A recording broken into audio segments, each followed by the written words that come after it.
नमस्कार my dear friends, मैं विनोद चंडालिया, एक आरएएस पीसीएस एजुकेटर, आपके अपने ही स्टडी के एक नए प्लेटफॉर्म जिसका नाम है न्यूज़ व्लॉग कोचिंग अभियान में आपका हार्दिक अभिनंदन करता हूं। जिस प्रकार से अपने राजस्थान के जीके की जो एमसीक्यू की जो क्लास चल रही थी और साथ में जिस प्रकार से आप लोगों के कमेंट्स आ रहे थे, तो आपने बोला था कि सर इंडिया के कुछ पार्ट्स भी स्टार्ट कराओ। तो आज से हम इंडिया के जो भी है, इंडिया की जियोग्राफी और इंडिया की पॉलिटी और इंडिया की इकोनॉमिक्स यानी इंडिया का जो भी पार्ट है वो भी शुरू करने जा रहे हैं माय डियर फ्रेंड्स। ठीक है, और उम्मीद करते हैं ये कि जो एमसीक्यू की जो सीरीज चल रही है जिसके अंदर राजस्थान और इंडिया का जो जीके है प्लस वर्ल्ड की जो जियोग्राफी भी आती है माय डियर फ्रेंड्स, उसे अपने कुछ ही दिनों में से कंप्लीट कर देंगे।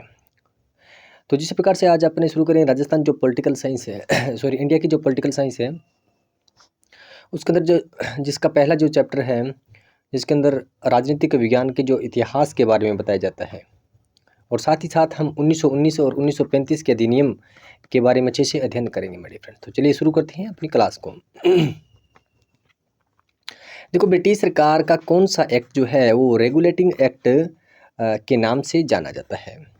देखो माय डियर फ्रेंड्स, अगर पूछा जाए कि सबसे पहले जो ब्रिटिश गवर्नमेंट ने जो भी एक्ट जारी किया, अगर सबसे पहला, तो आप क्या करेंगे? Regulating act. ठीक है माय डियर फ्रेंड्स, देखो ब्रिटिश गवर्नमेंट ने जब सबसे पहला एक्ट लाया गया तो उसे रेगुलेटिंग एक्ट ही बोला जाता है माय डियर फ्रेंड। देखो कई बार परीक्षा में डायरेक्ट सीधा ही क्वेश्चन आ जाता है कि निम्न में से कौन सा एक्ट जो है ब्रिटिश गवर्नमेंट के द्वारा सबसे पहले लाया गया। तो माय डियर फ्रेंड्स, ये क्वेश्चन अपने यहीं से सॉल्व होता है, वो कौन सा my dear friends? Regulating act. देखो ये रेगुलेटिंग एक्ट क्यों लाया गया, इसके पीछे एक थोड़ी सी एक ब्रीफ छोटी सी मैं आपको हिस्ट्री बता देता हूँ। देखो, आप जानते हो कि 1757 में प्लासी का युद्ध होता है, ठीक है, और 1764 में बक्सर का युद्ध होता है। देखो इन दिनों तक तो क्या है, जो ब्रिटिश ईस्ट इंडिया कंपनी है उसकी हालात काफ़ी ज़बरदस्त थी माय डियर फ्रेंड्स। देखो उसके बाद में आपको पता है कि 1765 में क्या है, इलाहाबाद की संधि होती है। क्या होती है? इलाहाबाद की संधि होती है। देखो ये भी बात जो जो मैं बातें बता रहा हूँ ना, तो ये सारे पॉइंट ऑफ व्यू से बहुत अच्छी बातें हैं। देखो 1757 प्लासी का युद्ध है, ये सबको ही पता है माय डियर फ्रेंड्स। 1764 में बक्सर का युद्ध होता है, और 1765 में जो है वो क्या है, इलाहाबाद की जो है संधि होती है। ठीक है, तो अब क्या होता है कि इस इलाहाबाद की संधि से जो क्या है, बंगाल, बिहार और उड़ीसा, ठीक है, बंगाल, बिहार और उड़ीसा का जो क्षेत्र है उसका जो दीवानी राइट्स है, क्या? दीवानी राइट्स। अब देखो दीवानी राइट्स क्या होते हैं, यानी आपको पता है टैक्स, टैक्स के जो राइट्स होते हैं, ठीक है, यानी टैक्स वसूलने का जो अब अधिकार वह किसके पास रह गया, यानी उन राजाओं के पास न रहकर अब जो है ईस्ट इंडिया कंपनी, क्या है my dear friends, East India जो कंपनी है उसके पास आ जाता है। अब देखो आप लोगों के मन में ये बात आएगी, सर फिर रेगुलेटिंग एक्ट क्यों आया? क्योंकि ईस्ट इंडिया कंपनी तो काफ़ी स्ट्रॉन्ग थी, क्योंकि उसके पास दीवानी राइट्स भी तो थे। ठीक है, अब देखो क्या होता है कि मैं आपको थोड़ी सी एक और बात बता दूँ कि सन 1768 और 69 की बात है कि बंगाल में क्या पड़ता है, अकाल पड़ता है। क्या पड़ता है? अकाल माय डियर फ्रेंड्स, एक बहुत ही भयंकर अकाल पड़ता है। अब देखो भयंकर अकाल पड़ने के कारण क्या हुआ कि जहाँ वहाँ की जो जनता है, ठीक है, वो क्या है, टैक्स देने के लिए क्या है, वो टैक्स नहीं दे पाती थी। ठीक है, तो टैक्स नहीं दे पाती थी तो ओबियसली बात है ब्रिटिश ईस्ट इंडिया कंपनी के पास जो पैसा है वो कहाँ से आता था? इस रेवेन्यू यानी टैक्स से तो आता था। यानी एक प्रकार से जो कंपनी है वो क्या है, दिवालिया हो चुकी थी बिल्कुल। वो कहते हैं इनके पास, ईस्ट इंडिया कंपनी के पास बिल्कुल भी पैसा नहीं बचा था। तो इस ईस्ट इंडिया कंपनी ने किससे, ब्रिटिश गवर्नमेंट से गुहार लगाई कि हमारी हेल्प करें। तो उस समय ब्रिटिश गवर्नमेंट ने क्या है, ईस्ट इंडिया की कंपनी को हेल्प किया। ठीक है, हेल्प किया, और ईस्ट इंडिया कंपनी ने ब्रिटिश गवर्नमेंट ने ईस्ट इंडिया कंपनी को बोला चलो ठीक है हम आपकी हेल्प करेंगे, मगर आपकी कंपनी को रेगुलेट हम करेंगे। यानी अब आपकी कंपनी इंडिया में किस प्रकार से मूव करेगी, ठीक है, वो क्या है, हम ही चलाएंगे। अब ब्रिटिश गवर्नमेंट के अकॉर्डिंग ही सब कुछ सिस्टम चलेगा। तो तभी ब्रिटिश गवर्नमेंट ने सबसे पहला एक्ट लाया जिसे बोलते हैं क्या, regulating act my dear friends. ठीक है, तो थोड़ा सा मैं और बता दूं आपको इसके बारे में।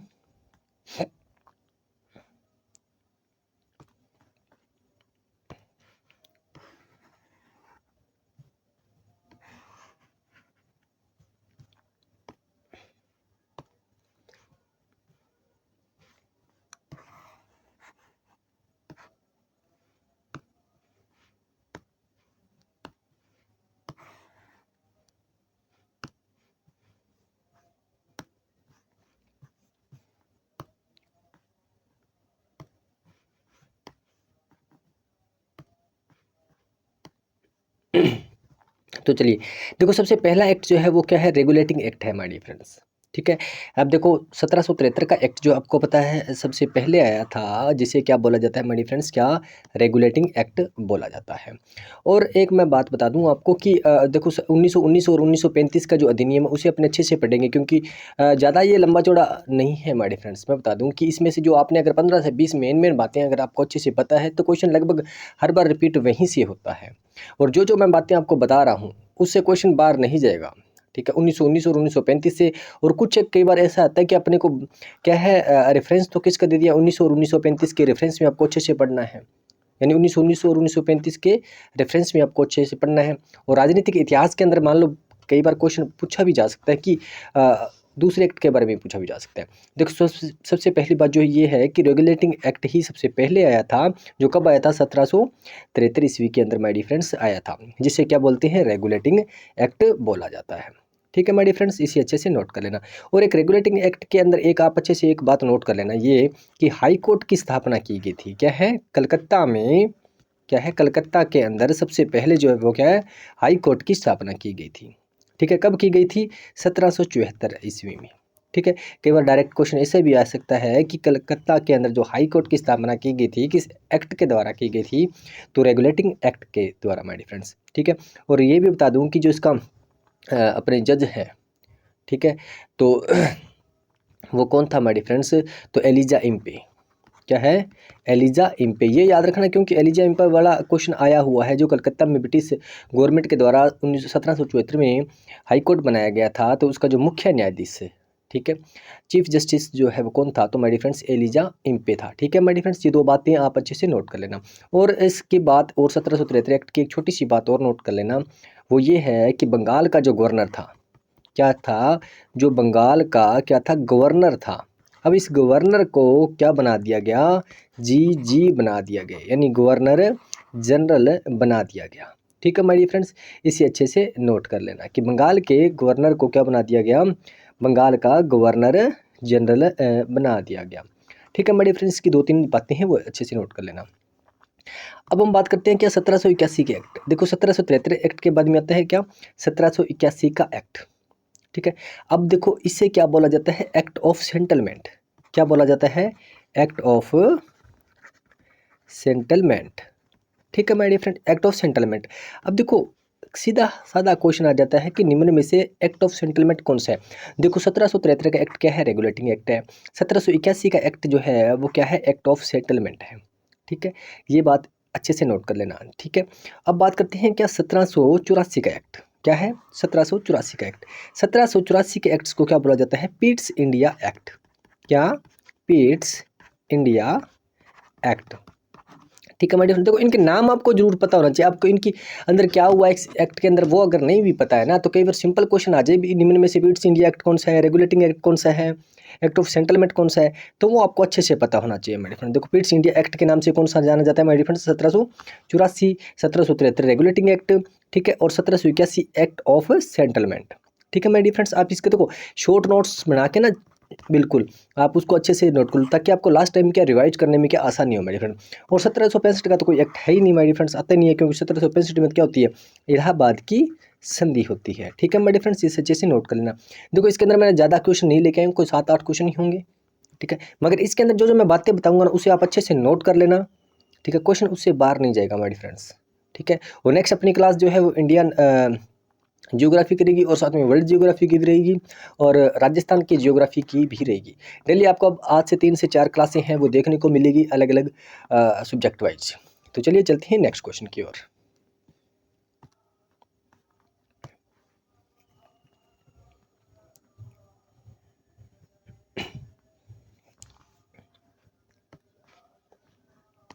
देखो नेक्स्ट क्वेश्चन है कि ब्रिटिश सरकार ने कौन से एक्ट में ब्रिटिश ईस्ट इंडिया कंपनी का एकाधिकार जो है वो समाप्त कर दिया। क्या है, एकाधिकार जो है वो समाप्त कर दिया। देखो माय डियर फ्रेंड्स, मैं आपको फिर से बता दूं कि अब देखो वो तो मैंने आपको एक्ट्स के बारे में बता दिया। देखो एक बात ये भी नोट कर लेना कि चार जो है, चार कितने, चार चार्टर एक्ट आए थे माय डियर फ्रेंड्स। क्या है, चार्टर एक्ट। अब पहली बात तो ये, इन चारों को आप अच्छे से देखो कि जो जितने भी 1793, फिर 20 साल बाद 1793 में 20 जोड़ो कितने 13, फिर 20 ऐड करो 33, फिर 20 ऐड करो कितने 53। यानी पूछा जाए क्या निम्न में से चार्टर एक्ट कौन सा है या कौन सा नहीं है, तो आपको अच्छे से याद रखना है कि 93 से लेकर 20 के आप डिफरेंस में कहाँ तक चलते जाओगे, 53 तक चलते जाओगे। तो ये चारों के चारों क्या है, ये चार्टर एक्ट है। केवल बेसिक लैंग्वेज या बेसिक क्वेश्चन आ जाए तो ऐसा सिंपल क्वेश्चन भी आ सकता है, तो मगर आपको पता होना चाहिए मेरे फ्रेंड्स। ठीक है, देखो 1793 का चार्टर एक्ट आता है। ठीक है मेरे फ्रेंड्स, और जो 1793 के बाद में जो 1813 का जो एक्ट आता है, उस एक्ट के अंदर मैं आपको बता दूं कि कंपनी का जो है, क्या इसने बोला कि ब्रिटिश ईस्ट इंडिया कंपनी का एकाधिकार छीन लिया, क्योंकि इन्होंने अब इसका राइट जो है 20 वर्षों तक तो क्या बढ़ा दिया, 20 वर्षों तक कंपनी का अधिकार तो बढ़ा दिया, मगर इसका जो एकाधिकार था ना मेरे फ्रेंड्स, वो क्या कर दिया इन्होंने, समाप्त कर दिया। ठीक है, और एक बात साथ में और नोट कर लेना, देखो एकाधिकार का मतलब ये होता है कि मान लो ये ब्रिटिश गवर्नमेंट है, ठीक है, और ये ब्रिटिश है, यहाँ पे यूरोप है और इंडिया में है। ठीक है, और ये क्या अपना इंडिया। ठीक है, अब इंडिया के अंदर यहाँ से ब्रिटिश के जो लोग हैं वो अगर यहाँ पे क्या है, व्यापार करने आते हैं, क्या करने आते हैं, व्यापार, तो सिर्फ और सिर्फ एकाधिकार का मतलब ये होता है कि यहाँ से इनके अलावा कोई भी यहाँ पे व्यापार करने नहीं आ सकता था। ये होता है माय डियर फ्रेंड्स एकाधिकार। तो यानी वो एकाधिकार इन्होंने क्या कर दिया, खत्म कर दिया। यानी यहाँ से अब यूरोप से ब्रिटिश से कोई भी जो है नागरिक, कोई भी जनता जो है यहाँ पे आकर अपना व्यापार जो है वो कर सकती थी, यानी वो एकाधिकार इनका समाप्त कर दिया।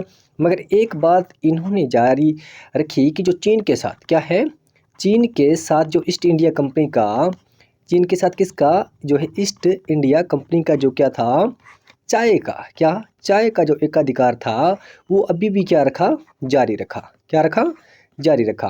और इस चाय के एकाधिकार को आगे वाले जो 20 साल है 1833 के अंदर भी समाप्त कर दिया गया। ठीक है मेरे फ्रेंड्स, ये देखो ये बेसिक बातें हैं, ये आपको अच्छे से नोट करनी है, क्वेश्चन इसमें से ही आता है। ठीक है, और नेक्स्ट हम बात करते हैं क्या, आपको ये तो जरूर अच्छे से याद होने चाहिए कि चार चार्टर एक्ट है, 93, 13, 33, 53। ठीक है, इनमें 20 साल का डिफरेंस है। ठीक है, मैं 1919 और 1935 को आपको अच्छे से बताऊंगा। ठीक है, ये आपको तो अच्छे से पता होना ही चाहिए भी किस एक्ट के अंदर, मान लो बाई चांस मैं फिर से बता रहा हूँ कि चार्टर एक्ट कौन कौन से है, पूछा जाए निम्न में से ऑप्शन में से देखिए भी निम्न में से चार्टर एक्ट कौन सा नहीं है, कौन सा है। ठीक है, तो चलिए चलते हैं नेक्स्ट क्वेश्चन की ओर।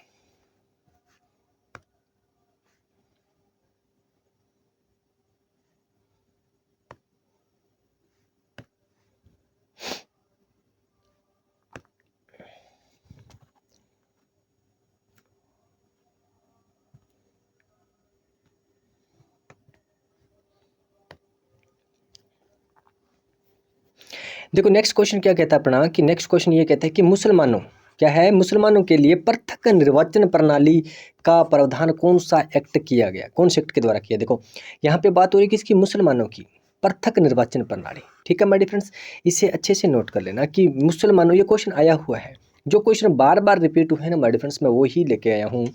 निर्वाचन प्रणाली, देखो मुसलमानों के लिए पृथक निर्वाचन प्रणाली कौन से एक्ट के द्वारा की गई। तो देखो मेरे फ्रेंड्स 1858 का एक्ट की अगर मैं बात करें तो ये एक्ट कौन सा है, कंपनी शासन का एक्ट है। क्या है मेरे फ्रेंड्स, कंपनी का शासन। देखो कंपनी का शासन का मतलब क्या है, आपको पता है क्या, 1857 के अंदर, क्या 1857 के अंदर क्या होती है, आपको पता है, क्रांति होती है, ये तो आपको सभी को पता है।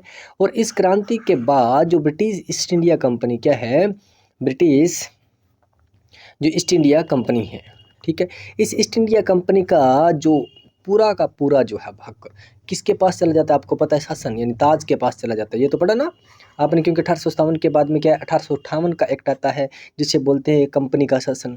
ठीक है, यानी एक्ट। अब देखो 1858 में क्या होता है कि 1857 की क्रांति के बाद 1858 के अंदर जो ब्रिटिश ईस्ट इंडिया कंपनी है उसका पूरा का पूरा जो राइट्स है अब किसके पास चला जाता है, ब्रिटिश गवर्नमेंट के पास चला जाता है। ठीक है माय डियर फ्रेंड्स, थोड़ा सा इसके बारे में आपको नॉलेज होना चाहिए। नेक्स्ट हम बात करते हैं क्या, 1909। ठीक है, 1909 का अधिनियम, ठीक है, जिसे क्या बोला जाता है my dear friends, Morley Minto, क्या, मार्ले मिंटो भारत शासन अधिनियम, भारत शासन एक्ट।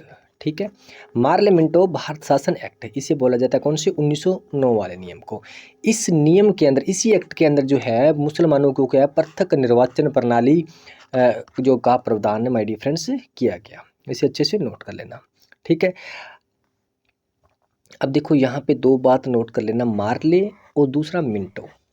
मार्ले और दूसरा मिंटो। देखो मार्ले तो क्या था उस समय, हमारे ब्रिटिश गवर्नमेंट के अंदर क्या था, शासन सचिव था। क्या था, शासन सचिव।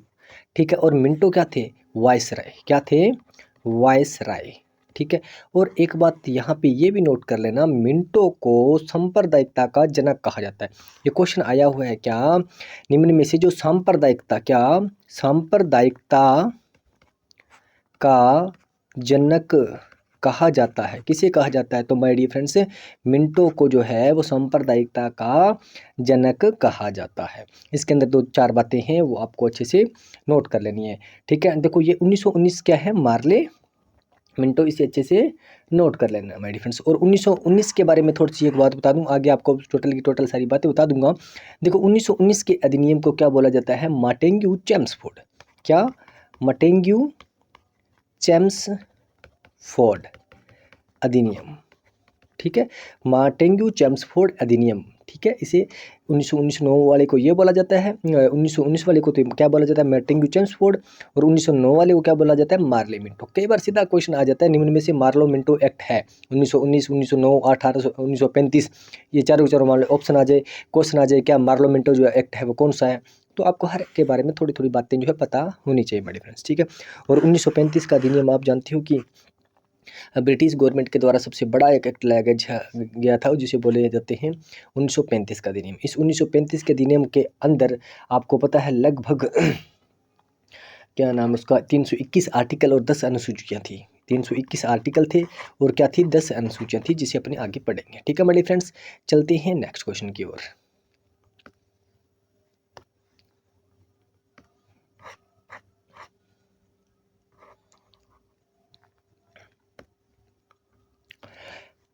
नेक्स्ट क्वेश्चन है कि प्रांतों में द्वंद्व शासन लागू किया गया।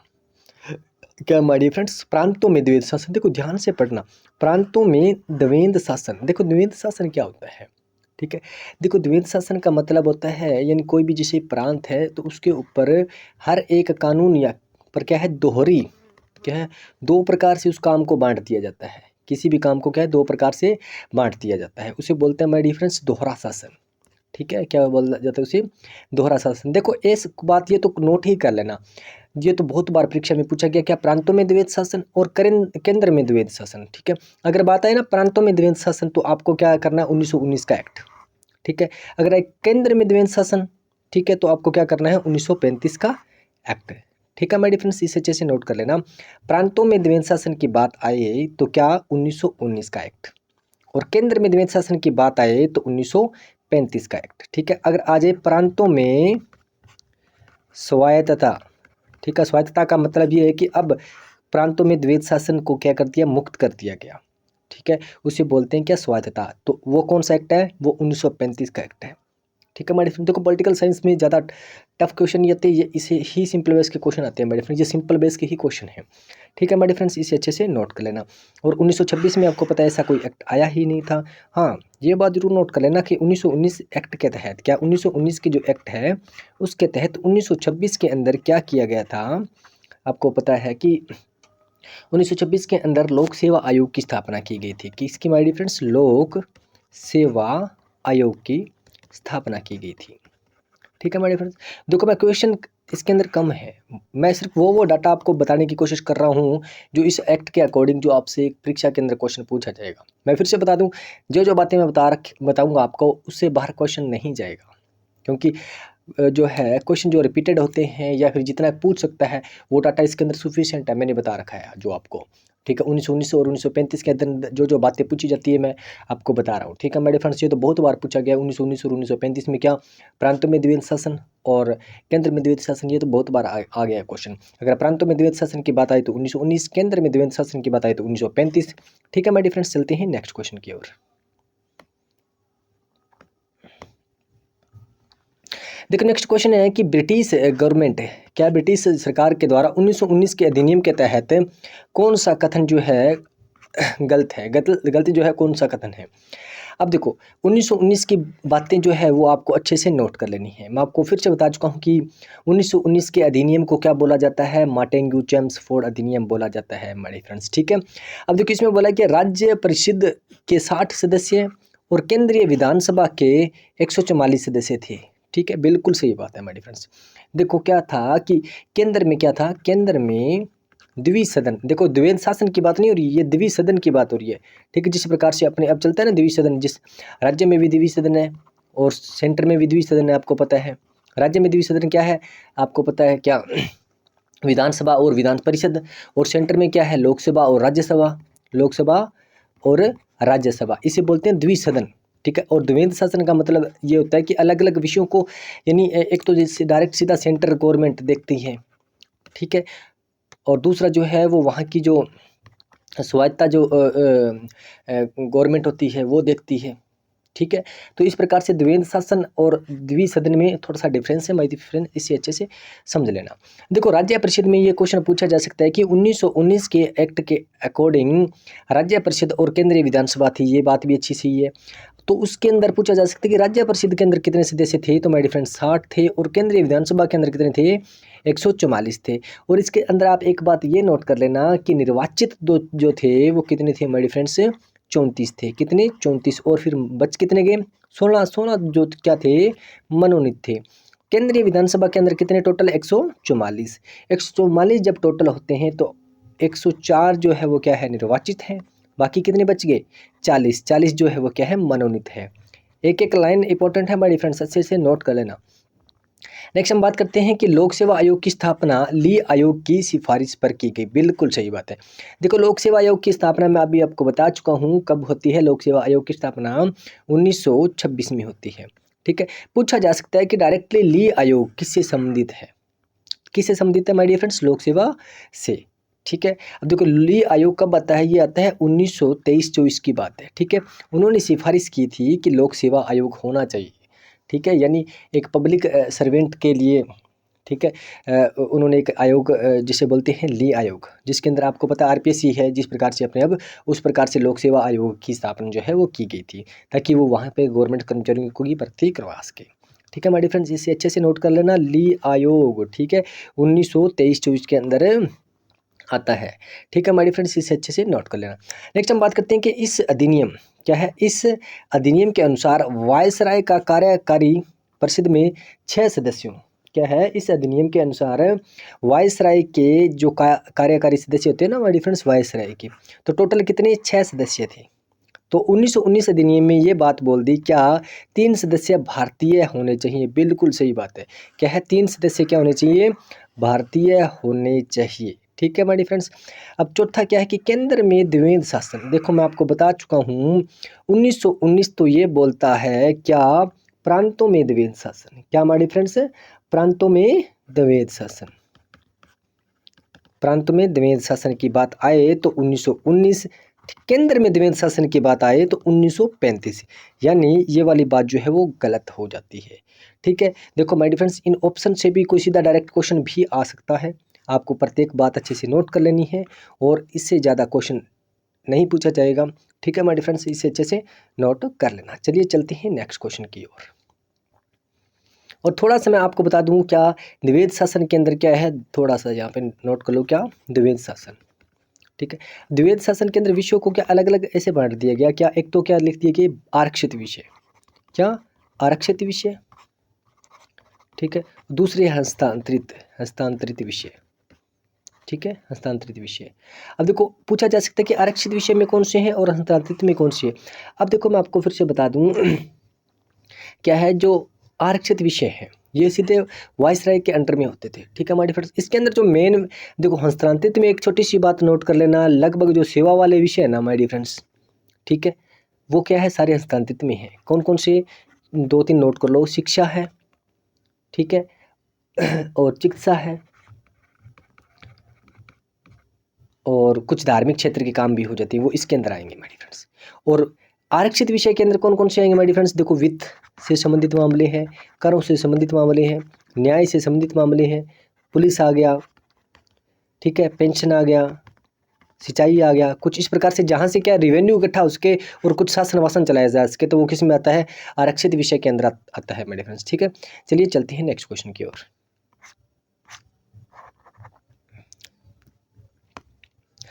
नेक्स्ट ये है कि ब्रिटिश गवर्नमेंट के 1919 अधिनियम के तहत गलत कथन को पहचानिए। ठीक है, कुछ एक बातें जो मैं आपको 1919 की आपको पिछले क्वेश्चन के अंदर बता चुका हूँ अच्छे से, प्रत्येक बात आपको अच्छे से पता होनी चाहिए। इसे बोलता है कि सांप्रदायिकता के आधार पर सिख ईसाई आंग्ल भारतीय और यूरोपियों का पृथक निर्वाचन प्रणाली। देखो माय डियर फ्रेंड्स, बिल्कुल राइट बात है, ये बिल्कुल राइट बात है। अब देखो यहाँ पे आप कंफ्यूज हो गए कि देखो यहाँ पे बोला क्या, मैं 1919 में 9 में आपको बता चुका हूँ क्या मुसलमानों के लिए क्या है, मुसलमानों के लिए तो 1909 में ही कर दिया गया था। कौन सा एक्ट माय डियर फ्रेंड्स, जिसके अंदर मैंने आपको बताया था कि मार्ले मिंटो एक्ट में मुसलमानों को पृथक निर्वाचन प्रणाली प्रदान की गई थी। और मिंटो को क्या बोला जाता है, सांप्रदायिकता का जनक कहा जाता है। ठीक है मेरे फ्रेंड्स, मिंटो को क्या बोला जाता है, सांप्रदायिकता का जनक कहा जाता है। ठीक है, सिख अब 1919 में क्या सिखों को भी दे दिया, ईसाइयों को भी दे दिया, आंग्ल भारतीयों को भी दे दिया, यूरोपियों को भी क्या है, पृथक निर्वाचन प्रणाली माय डियर फ्रेंड्स दे दी गई। और ये बात भी नोट करना लेना कि पहली बार महिलाओं को वोट देने का अधिकार भी कौन सा 1919 के एक्ट के अंदर ही दिया गया माय डियर फ्रेंड्स। सीधा डायरेक्ट भी क्वेश्चन आ सकता है कि पहली बार महिलाओं को वोट देने का राइट्स कौन से एक्ट के अंदर दिया गया, तो कौन सा 1919। अखिल भारतीय संघ की स्थापना, देखो माय डियर फ्रेंड्स, क्या अखिल भारतीय संघ की स्थापना कब होती है, 1935 के एक्ट के अंदर होती है माय डियर फ्रेंड्स, 1935 के एक्ट के अंदर होती है। ठीक है, देखो 1935 का एक्ट क्या कहता है, 1935 अखिल भारतीय संघ में आपने पढ़ा होगा, नहीं पढ़ा तो मैं बता देता हूँ क्या, 11 ब्रिटिश प्रांत और प्लस 6 जो है वो कौन से कमिश्नरी क्षेत्र, 6 जो है चीफ कमिश्नर क्षेत्र को अलग अलग इनको इकट्ठा करके, मान लो एक जैसे भारत संघ है ना, उस प्रकार से अखिल भारतीय संघ बना दिया गया था। ठीक है, 1935 के अंदर, यानी 11 जो कमिश्नर प्रांत है, ब्रिटिश प्रांत है, और 6 जो कमिश्नर प्रांत है, उनको क्या अब अलग अलग एक इस प्रकार से ये 1935 का जो एक्ट आता है उसमें एक लगभग एक छोटे से भारत का निर्माण हो जाता है माय डियर फ्रेंड्स। ठीक है, और जो देसी रियासतें थी उनको उस पर कोई प्रेशर नहीं दिया गया, अभी आप इनमें ऐड हो चाहे ना हो। ठीक है, ये बात भी अच्छे से नोट कर लेना माय डियर फ्रेंड्स। ठीक है, इसके अंतर्गत एक विधायक आयोग का गठन किया गया जो 10 वर्षों के बाद जांच की रिपोर्ट करेगा। देखो 1919 के अंदर ये क्वेश्चन आया हुआ है माय डियर फ्रेंड्स, क्या है, ये बात कही गई कि एक विधायक आयोग का गठन किया जाएगा ताकि वो प्रत्येक 10 वर्षों के बाद में भारत जाकर चेक करेगा भी जो हमने जो शासन नियम लागू किए वो सही है या गलत है। मगर क्या होता है, आपने पढ़ा होगा कि 1927 में क्या आता है, साइमन आता है, क्या है, साइमन कमीशन। ठीक है, साइमन कमीशन आता है, और आपको पता है 10 साल कब होते हैं, 1919 से 1929 में होते हैं, मगर क्या ये 2 साल पहले ही आ जाता है, कब, 1927 में। ये बेसिक बात नहीं है, क्योंकि आप एक दूसरे को लेट करके पढ़ते हो तो अच्छा रहता है। ठीक है मेरे फ्रेंड्स, 1927 में क्या आता है, साइमन कमीशन आ जाता है। ठीक है मेरे फ्रेंड्स, इसे अच्छे से नोट कर लेना। ये कुछ एक बेसिक बातें हैं जो इनकी 1919 और 1935 की वैसे पूछा जाता है, किन में से ये है और किन में से नहीं है, इससे ज़्यादा इसके बाद जो है क्वेश्चन है माय डियर फ्रेंड्स नहीं पूछा जाता।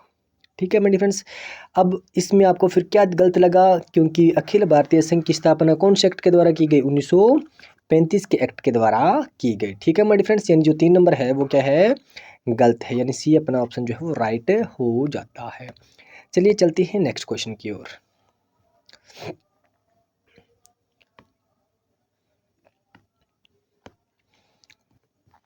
नेक्स्ट है कि 1935 के अधिनियम के अनुसार गलत कथन को बताइए। ठीक है, देखो कार्यकारी विषयों को 3 सूची, संघ सूची, राज्य और समवर्ती सूची में बांटा। बिल्कुल 1935 का जो एक्ट आता है वो क्या करता है, मैं आपको बता चुका हूँ, 11 ब्रिटिश प्रांत प्लस 6 कमिश्नरी प्रांत में भारत को मिलाकर एक भारतीय संघ बना देता है। क्या है, भारतीय संघ बना देता है, जिसे बोलते हैं अखिल भारतीय संघ। पहली बात तो ये प्रॉपर वे से बात आपको नोट होनी चाहिए। ठीक है माय डियर फ्रेंड्स, दूसरी बात आपको ये नोट होनी चाहिए कि इन्होंने 3 सूची, प्रत्येक विषयों को 3 सूची में बांट दिया। आपको पता है सूची वो कौन कौन सी होती है। ठीक है, अब देखो पहली होती है संघ, ठीक है, दूसरी होती है राज्य, तीसरी होती है क्या, समवर्ती सूची। कौन सी, समवर्ती सूची।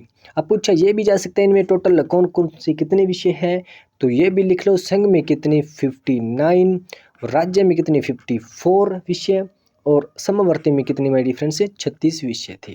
ठीक है, नोट कर लेना, ये क्वेश्चन आए हुए हैं कि संघ सूची में उस समय 1935 के एक्ट के अकॉर्डिंग कितने विषय थे, तो 59, और राज्य में 54, समवर्ती में कितने 36 विषय थे। ठीक है माय डियर फ्रेंड्स, इसे अच्छे से नोट कर लेना। अब देखो प्रांतीय स्वायत्तता क्या है, प्रांतीय स्वायत्तता का मतलब ये होता है कि अब प्रांत में द्विवेद शासन को हटा दिया गया और कहाँ पे ला दिया गया, केंद्र में ला दिया गया। अब केंद्र में द्विवेद शासन होगा। अब देखो ये तो बेसिक बात है, ये तो परीक्षा में कई बार सीधा सा क्वेश्चन आ जाता है, ये तो बहुत बार आया हुआ है।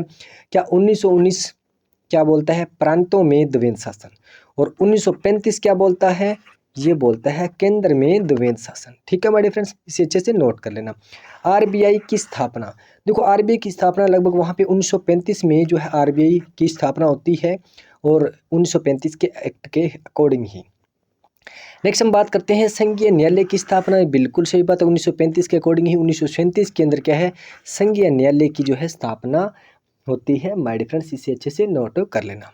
ठीक है, नहीं इसके अकॉर्डिंग तो ये टोटल का टोटल सही है माय डियर फ्रेंड्स, यानी इसमें से कोई भी गलत नहीं है। ठीक है माय डियर फ्रेंड्स, देखो मैं आपको फिर से बता दूं, क्या जब इसमें से क्वेश्चन आएगा 1919 और 1935 में, जो मैंने आपको जो बातें बताई है उसमें से क्वेश्चन बाहर नहीं जाएगा, और जो कुछ दूसरे मैंने आपको बताए एक्ट, ठीक है, पहला मैंने बोला था 1773 का एक्ट जिसे बोलते हैं रेगुलेटिंग एक्ट। ठीक है, और रेगुलेटिंग एक्ट के अंदर क्या है, 1774 के अंदर उस कलकत्ता हाई कोर्ट में स्थापना होती है, हाई कोर्ट की स्थापना होती है। और मैंने बोला दूसरा क्या, 1781 का एक्ट जिसे बोला जाता है एक्ट ऑफ सेटलमेंट, 1784 के एक्ट को क्या बोला जाता है, पिट्स इंडिया एक्ट। ठीक है, ये अच्छे से नोट कर लेना। ठीक है माय डियर फ्रेंड्स, जो बातें मैंने बताई है आपको अच्छे से नोट कर लेना। ठीक है, और नेक्स्ट क्लास आपको जल्द ही मिलेगी, और मैं फिर से बता दूं, क्या इंडिया की जियोग्राफी की क्लास भी आएगी अब, और राजस्थान की जियोग्राफी की क्लास भी आएगी, और वर्ल्ड की जियोग्राफी की भी क्लास माय डियर फ्रेंड्स अब आएगी। आपको डेली लगभग 2 या 3 क्लासें आपको देखने को मिलेगी, ताकि 10 दिनों के अंदर अंदर जो आपका जो सिलेबस है उसके एक सिंपल वे से सभी के टॉपिक का जो रिविजन करवा दिया जाए my dear friends. Thanks for watching my dear friends, take care.